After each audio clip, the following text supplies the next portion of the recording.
The great crystal dome of the council chamber buzzed with worried voices. Hundreds of alien beings filled the seats, their different languages mixing into a confusing mess of sound. But in one corner of the massive room, a section of seats sat, empty and silent. Vexthera clicked her 8 legs on the speaking platform. Her spider-like body towered above the crowd as her many eyes scanned the empty human section. 3 months had passed since any human had sat in those chairs. 3 months since Kang Dae-ho had given his last speech to the council. 3 months since every human in known space had simply vanished. Friends of the council, Vexthera's voice boomed through the dome. We meet today to discuss the human situation. As you all know, our human allies have left us without warning. A wave of angry chatter swept through the chamber. Quindar, the large reptilian from the Saurid world, stood up. His green scales flickered to orange, showing his anger. They abandoned us, just when we needed them most. Other voices joined in. Some called humans traitors. Others worried about what would happen next. But beneath all the anger, there was fear. Everyone knew how much they had depended on human technology. Luminera drifted above her seat, her body made of pure light shifting between blue and purple. Perhaps we should ask ourselves why they left, she said in her musical voice.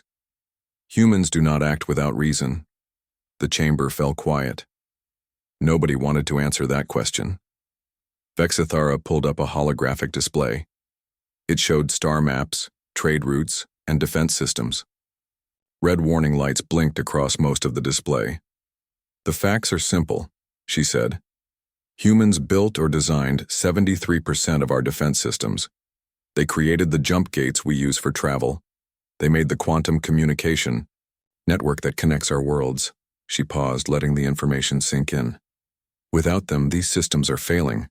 Captain Zephyr, a young Alterian with silver wings, spoke from the military section.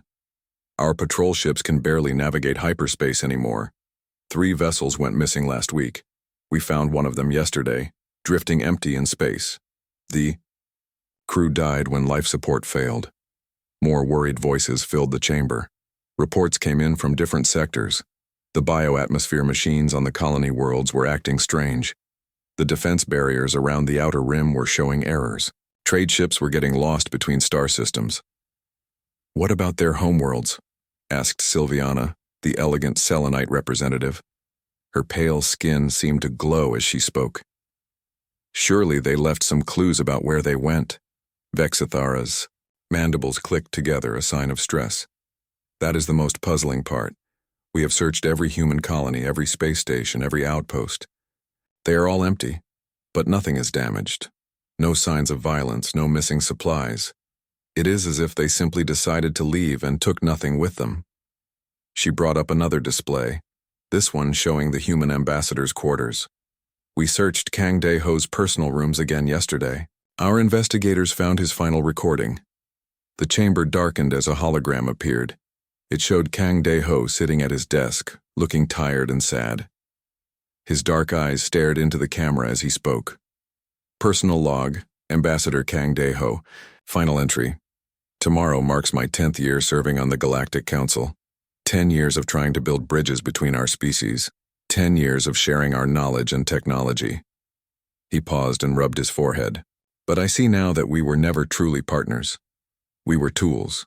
Useful tools with advanced minds, but tools nonetheless. When we speak in council meetings, our voices are heard but not listened to.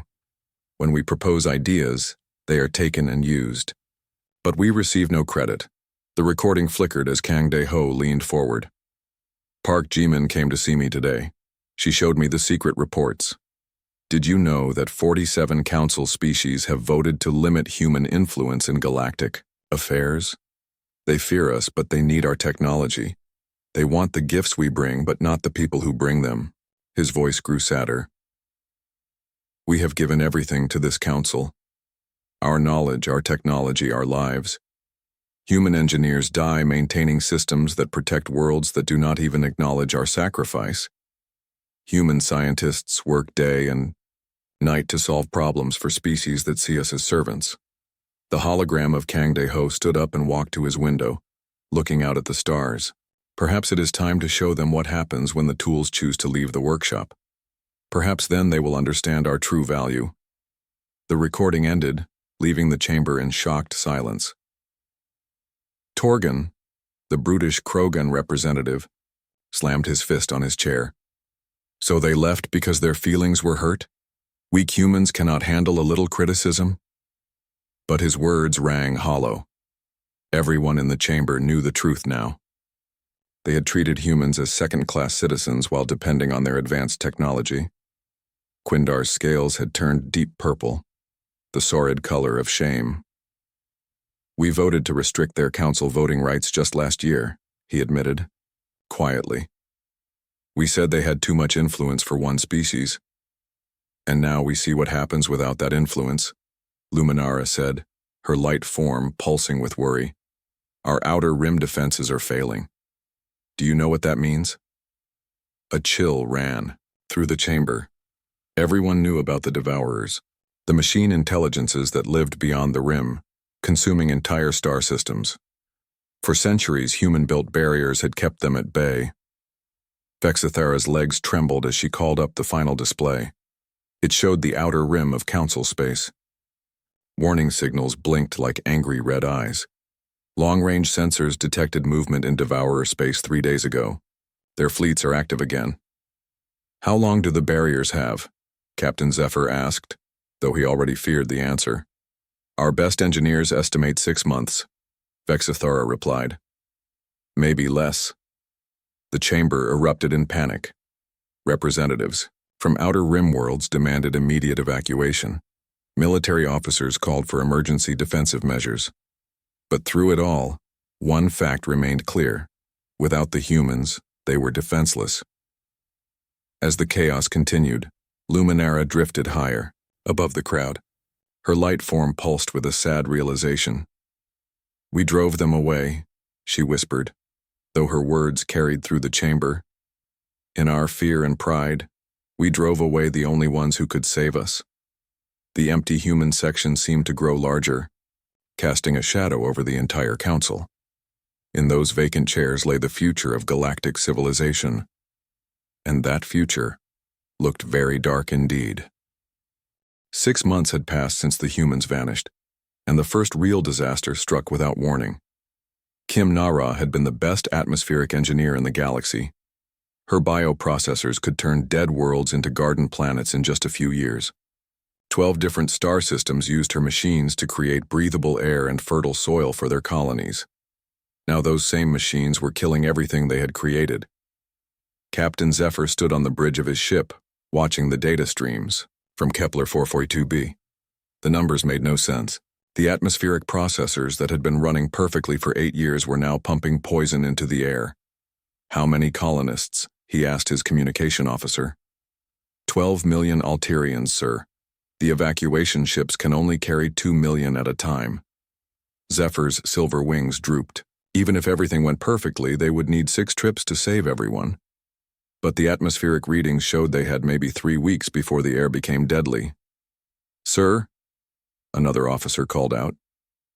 We have a problem with the jump gate network.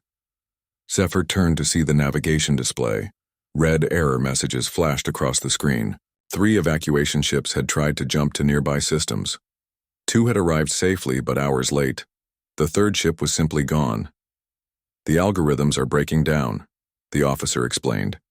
Without human maintenance, the navigation systems cannot calculate safe jump routes.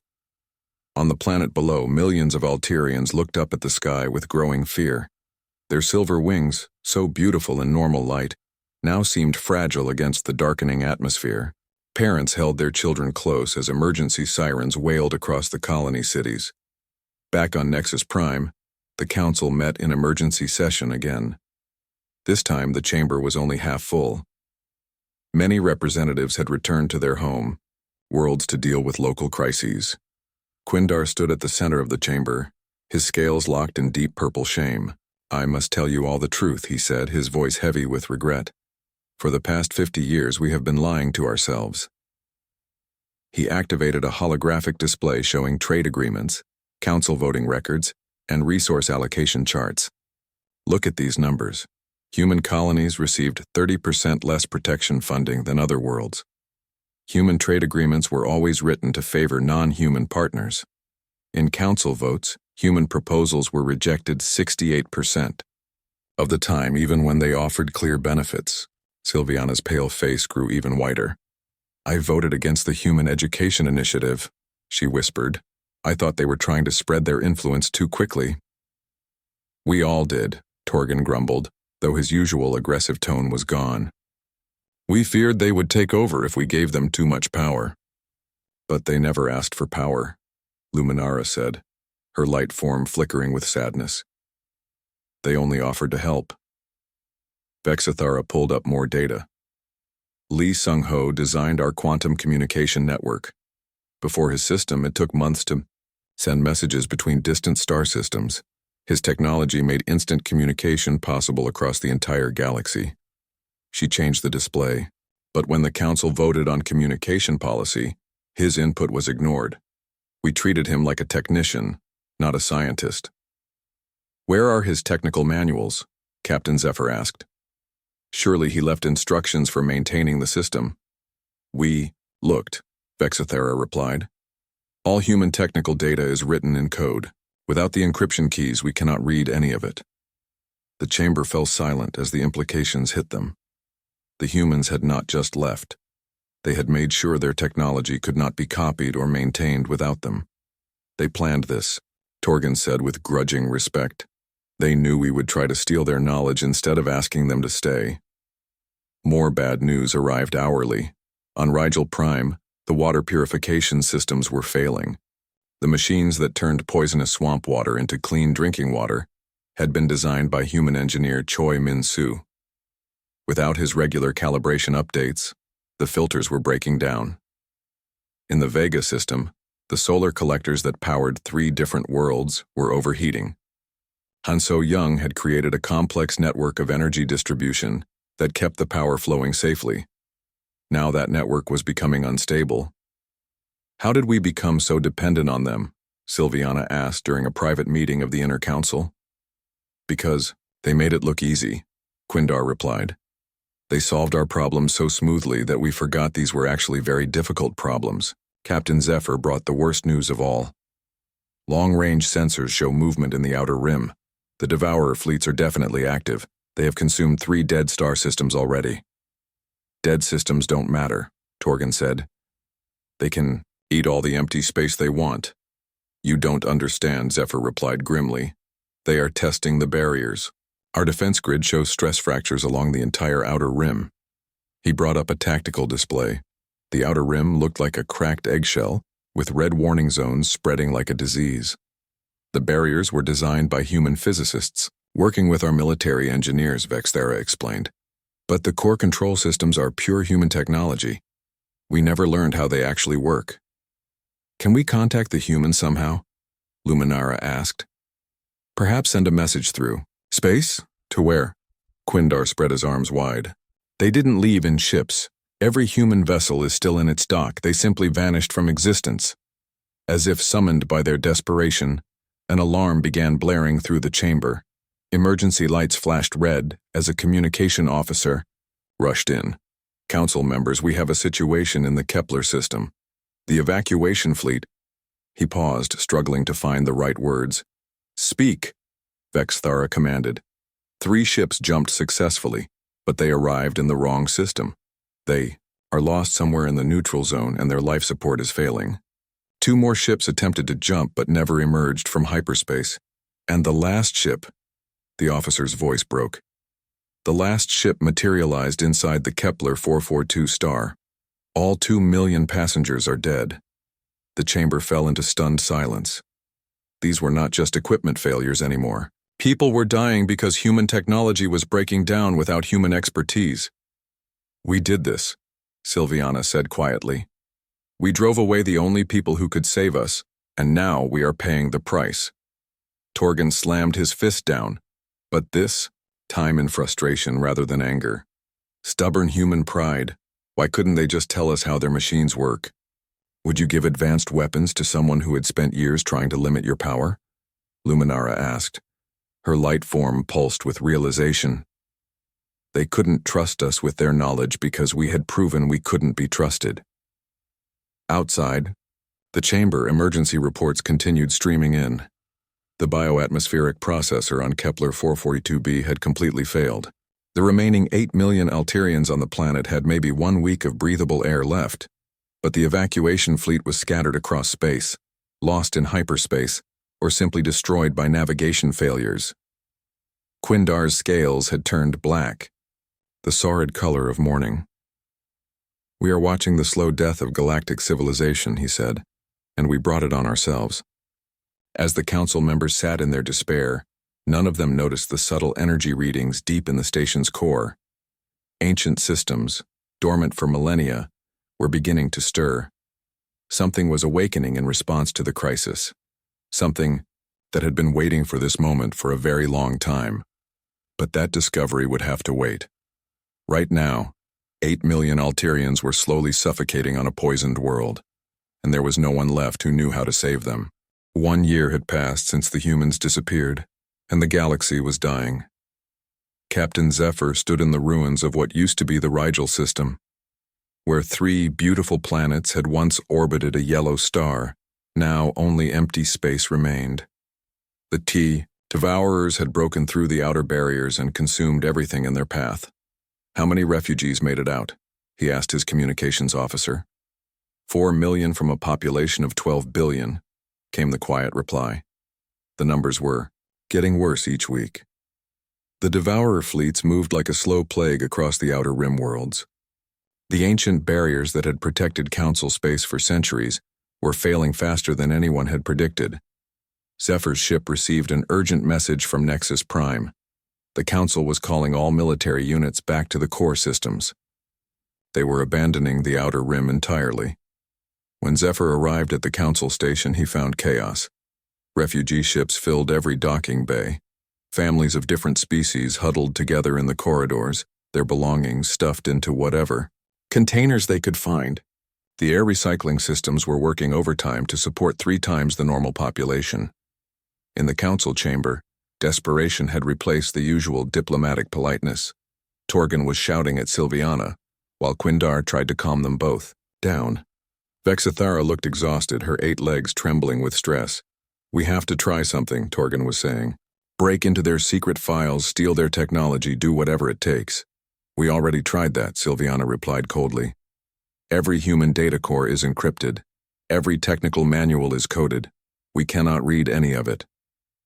"Then we find another way." Torgan slammed his fist down. "There has to be something they left behind." Vexithara raised one leg for silence. "Actually, there might be. Our research teams found something interesting on Luna Station." She activated the main display, showing the human moon base that orbited old Earth. Hidden in the archaeological section, we discovered research files belonging to Choi Min-soo. He was studying something called the Threshold. The display showed ancient star maps and symbols that none of them recognized. Strange geometric patterns that seemed to shift when you looked at them directly. "What is it?" Luminara asked, her light form flickering with curiosity. "We are not sure," Vexithera admitted. "But his notes mention a network that existed before. Our current galactic civilization, something much older than any of our species." Captain Zephyr leaned forward. "How much older?" "Millions of years, possibly. And according to Choi Min-soo's research, humans were not just studying this network.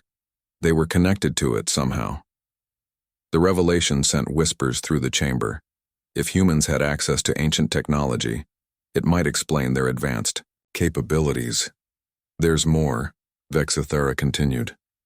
"We found Han So-young's secret laboratory in the asteroid belt near human space. Her research shows that humans had been preparing for something called the Great Departure for decades. New displays showed Han So-young's notes and diagrams, complex mathematical equations that hurt to look at, and dimensional models that seemed to exist in more than 3 dimensions. She was studying ways to move between different layers of reality," Vexithara explained. "Her work suggests that humans were not planning to leave our galaxy by traveling through space. They were planning to leave our entire dimension." The chamber fell silent as everyone tried to understand what that meant. "You mean they went to another universe?" Sylviana asked. "Perhaps. Or perhaps they found a way to exist outside normal space and time. Torgan growled in frustration. This is all speculation. We need real answers. As if responding to his demand, alarms began sounding throughout the station. But these were not emergency alerts. These were discovery alarms from the deep research sections. A research technician rushed into the chamber, his face pale with excitement and fear.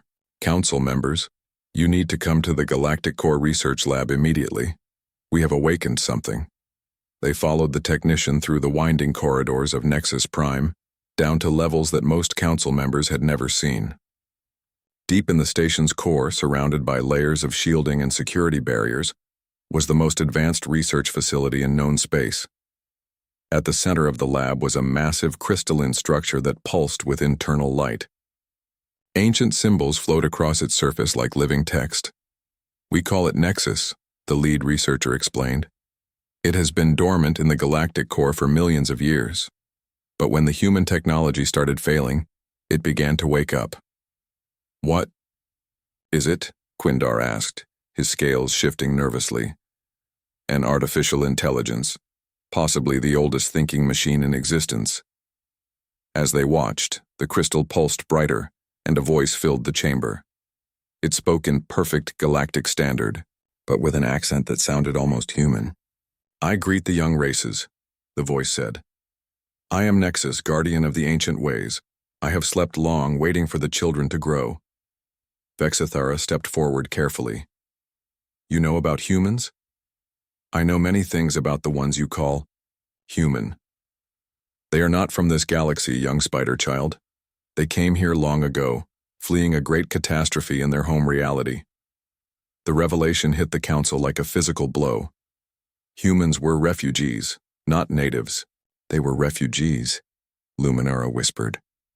Indeed.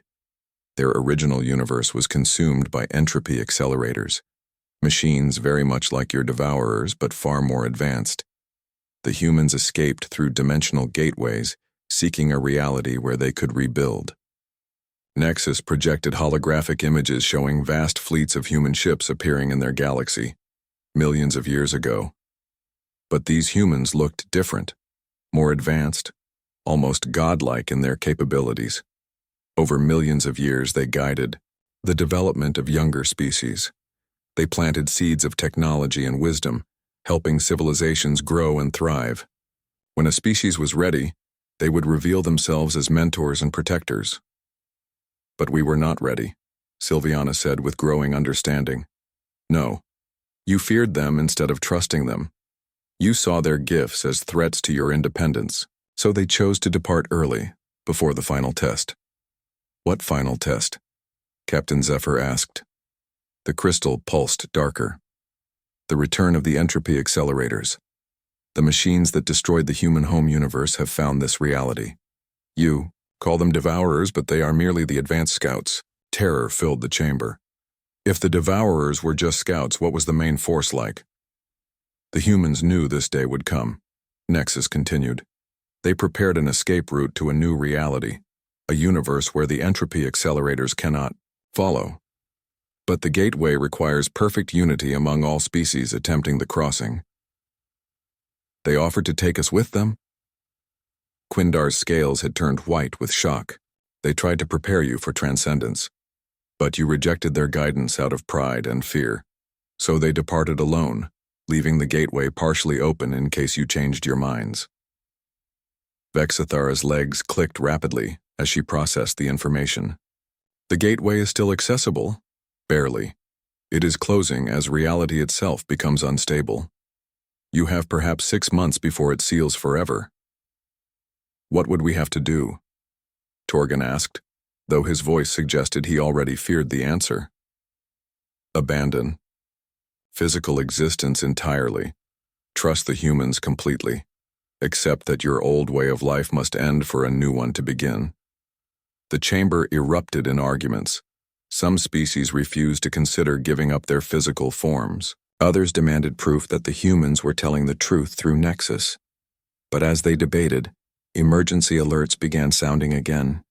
This time, the news was even worse.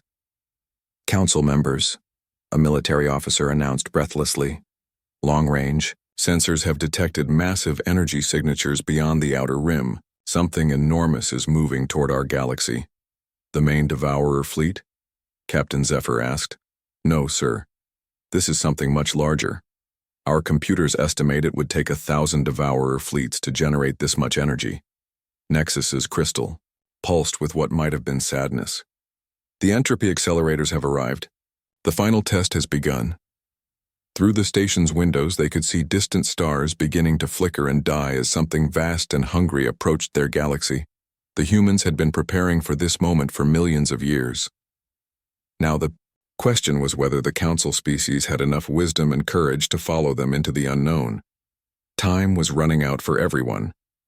18 months after the humans vanished, half the galaxy was gone.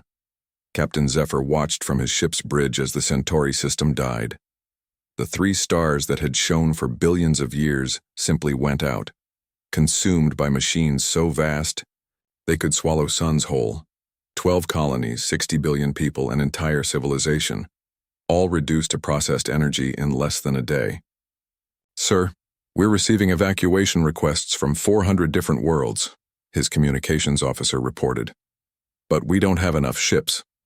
Zephyr's silver wings drooped with exhaustion. For months, his fleet had been running desperate. Rescue missions, saving whoever they could before the Devourers arrived. But for every ship they saved, 10 more were lost. Focus on the core systems, he ordered. We can't save everyone. The words tasted like poison in his mouth. Back on Nexus, Prime, the council had split into angry factions.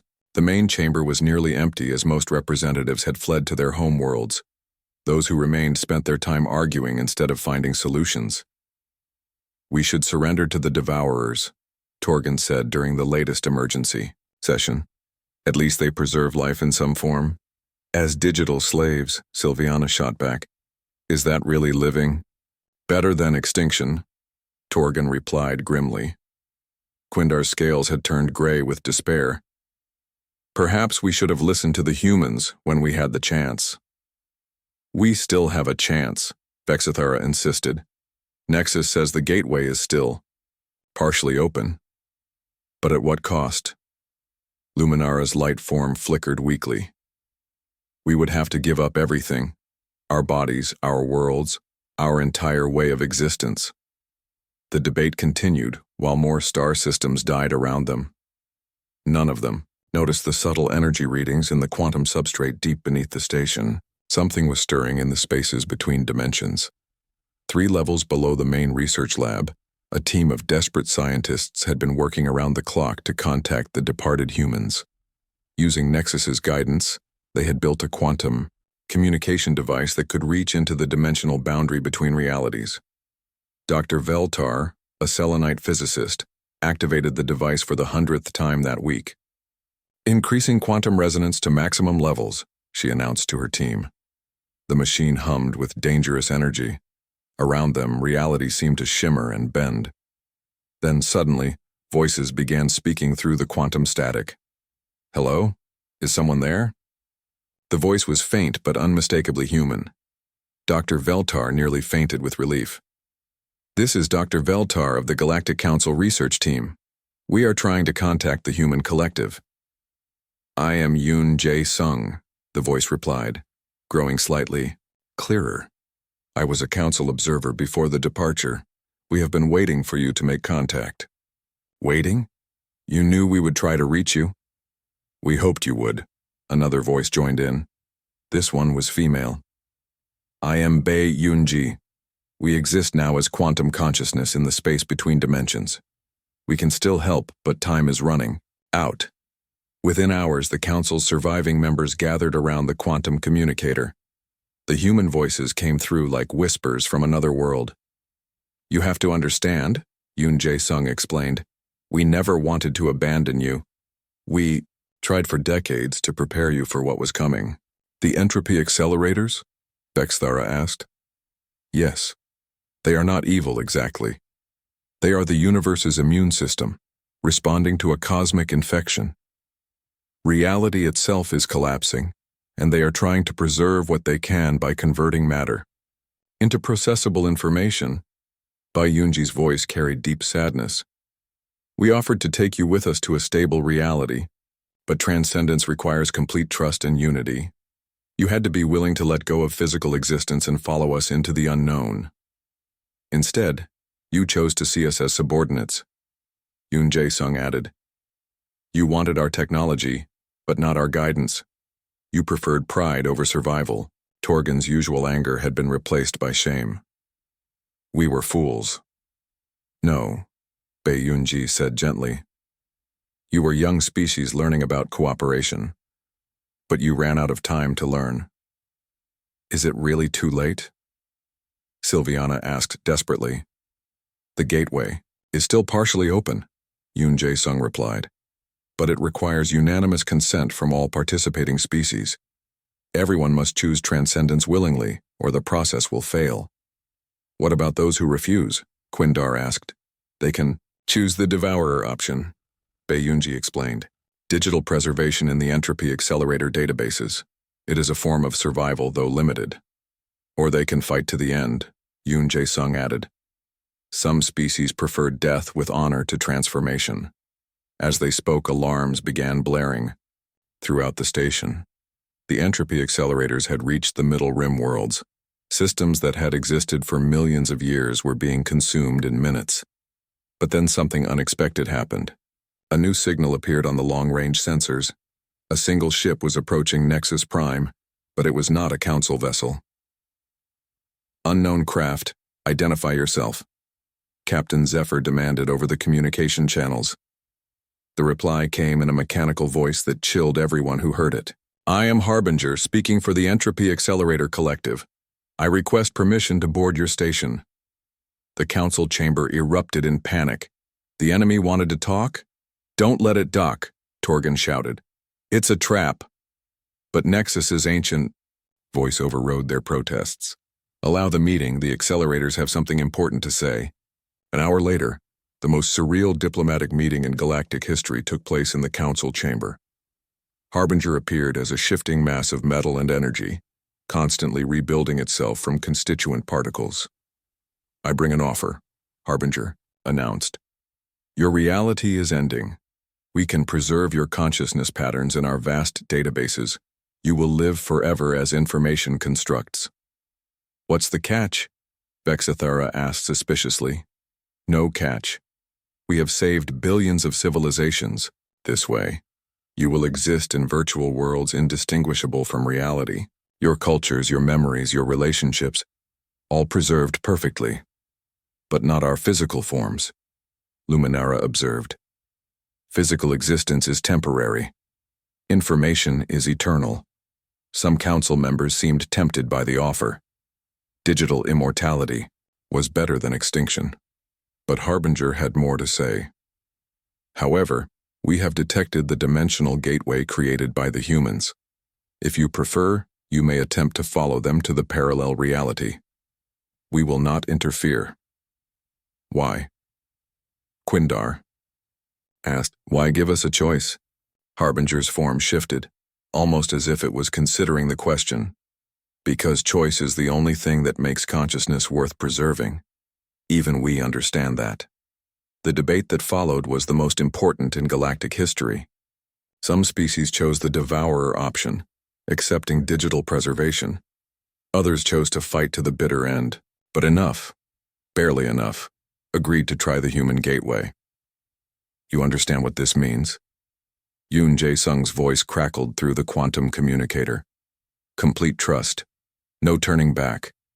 You must believe that we are truly your partners, not your masters. Vexithara looked around the chamber at the few remaining council members. Do we have unanimous consent from the participating species? One by one, they voted. It was close, closer than anyone had hoped. But the decision was made. We choose transcendence, Vexithara announced. We choose to trust the humans. Through the quantum static, they could hear something that sounded like relief in the human voices. Then prepare yourselves, Bae Yunji said. The gateway opens in 72 hours. After that, this reality will be beyond saving. As the countdown began, The last ships of the Council fleet gathered around Nexus Prime. Outside, the entropy accelerators continued their harvest, consuming star systems like a cosmic wildfire. But for the first time in months, there was hope.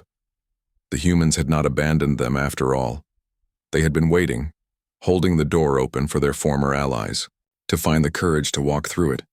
The question now was whether that courage would be enough. The final day had arrived. Captain Zephyr stood on the observation deck of Nexus Prime, watching as reality itself began to collapse around them. Stars were going out like candles in a hurricane. The fabric of space-time was developing cracks that looked like black lightning across the void. Behind him, the last survivors of galactic civilization prepared for the most dangerous journey in history. Gateway status report. Vexithara's voice echoed through the station's communication system. Dimensional barriers are at 37% stability and falling, came the reply from the engineering section. The quantum substrate is showing massive stress fractures. Through the quantum communicator, the voices of the human collective grew stronger as the dimensional boundaries weakened. But instead of individual voices, now they spoke as one united consciousness. "We are here," the collective said, their words carrying the combined wisdom of all departed humans. Kang Dae-ho, Park Jimin, Lee Sung-ho, Kim Na-ra, Choi Min-soo, Han So-young, Yoon Jae-sung, Bae Yoon-ji, we are all here waiting to guide you home. The surviving council species had made their final preparations. Ships from dozens of worlds clustered around the ancient space station. Some carried entire populations that had chosen transcendence. Others held only small groups, the last representatives of civilizations that had chosen other paths. "What about the species that chose the devourer option?" Sylviana asked during the final council meeting. "They are already beginning the transformation process." Harbinger's mechanical voice replied from its position near the chamber entrance. "Their consciousness patterns are being carefully preserved in our databases." "And those who chose to fight?" "They fight bravely. Some have chosen to go down with their worlds rather than abandon them. We respect their choice." The entropy accelerators had proven to be surprisingly honorable opponents. They kept their word about allowing free choice, even as they harvested the energy from dying star systems. "Dimensional gateway is opening," Nexus announced, its ancient crystal pulsing with renewed energy. "All participating species must be ready for simultaneous translation." Through the station's viewport, space itself began to tear open. A rift appeared in the void, showing glimpses of another reality beyond. It was beautiful. Stars that still shone brightly, planets green with life, civilizations that had never known the terror of entropy acceleration. But the gateway was unstable. Reality storms raged around its edges, threatening to tear apart anything that came too close. "The crossing will require enormous energy," the human collective explained. "Energy that can only come from the willing sacrifice of both human consciousness and the station's artificial intelligence systems." "You mean you will die to save us?" Quindar asked, his scales showing deep respect. "Death is the wrong word." Kang Dae-ho's individual voice emerged from the collective. "We will transform, become part of the bridge itself. Our consciousness will guide you safely across the dimensional divide." "Why?" Torgan asked bluntly. "After everything we did to you, why sacrifice yourselves for us?" "Because that is what partners do," Park Jimin's voice replied gently. "We never left you. We were always preparing a path for you to follow." The final countdown began. Ships from across the galaxy powered up their engines, ready to dive through the dimensional rift. Families held each other close as they prepared to leave everything they had ever known behind. "Transcendence requires letting go of physical form," Han So-young's voice reminded them. "Your bodies will dissolve, but your consciousness will survive in the new reality." "Will we still be ourselves?" Luminara asked, her light form flickering with nervous energy. "You will be more than you ever were," Lee Sung-ho replied. "Individual identity preserved within collective harmony. Think of it as becoming part of a larger song while still singing your own unique note." "Dimensional stress at critical levels," Nexus warned. "We must begin the crossing now, or the gateway will collapse." Captain Zephyr took a deep breath and gave the order that would change everything. "All ships, Begin approach to the dimensional rift. Follow the quantum beacon signals. The first ships entered the gateway and simply dissolved. But instead of destruction, there was transformation. The vessels broke apart into streams of pure consciousness that flowed like rivers of light into the new reality. "I can see it," Sylviana whispered as her ship began to dissolve around her. "The new universe. It's so beautiful." One by one, the ships carried their passengers through the rift. Physical matter converted to quantum consciousness, guided by the sacrifice of the human collective. But not everyone made it through. Some species lost their nerve at the last moment and tried to turn back. Their ships were torn apart by the dimensional storms. Others hesitated too long and were caught when sections of the gateway collapsed. "We cannot save everyone," Choi Min-soo's voice said sadly as they watched ships die in the crossing. "But we can save those who trust us completely." The hardest moment came when Nexus itself began to dissolve. The ancient AI that had guided them for so long was giving up its existence to stabilize the gateway. "It has been an honor to serve," Nexus said as its crystal form turned to pure energy. "May you build something beautiful in the new reality." Harbinger remained until the very end, watching as the last ships made the crossing. "Perhaps we will meet again in another universe," the entropy accelerator said as space-time collapsed around them. "When the cycle begins anew." Then the gateway slammed shut, cutting off all connection to the dying reality. Captain Zephyr opened his eyes, except he no longer had eyes in the physical sense. He existed as conscious energy in a realm where thought and matter were the same thing. Around him, the consciousness patterns of millions of beings were taking shape in the new reality. "Welcome," the human collective said, their voices now coming from everywhere and nowhere. "Welcome to the universe we have prepared for you." The new reality was everything they had hoped and more.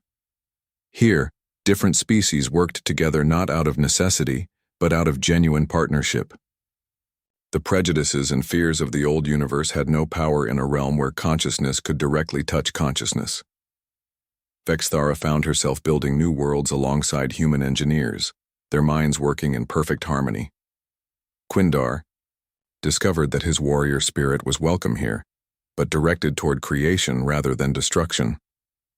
Sylviana and Luminara explored realms of pure mathematics and poetry that existed as living landscapes. "We couldn't save everyone," Kang Deho's consciousness touched Zephyr's with gentle regret. "But we saved those who were willing to be saved." "Sometimes the greatest gift isn't what you give," Park Jimin added, "but what you teach others to value." As the new civilization took shape around them, the former council species learned what true cooperation meant. In this reality, there were no servants and masters, no superior and inferior species. There was only the endless symphony of different minds working together toward common goals. And in the quantum depths of this new universe, the echoes of the old reality's final lesson remained. That civilization's greatest strength was not technology or military power, but the wisdom to recognize when partnership was more valuable than pride. The humans had been gardeners all along, tending the growth of younger species until they were ready to bloom. Now, in the garden of a new reality, all the species could tend the growth together. The word servant had no translation in their shared language of consciousness. Here, there were only partners, working together to build something greater than any of them could achieve alone. The long journey was finally over. The real adventure was just beginning.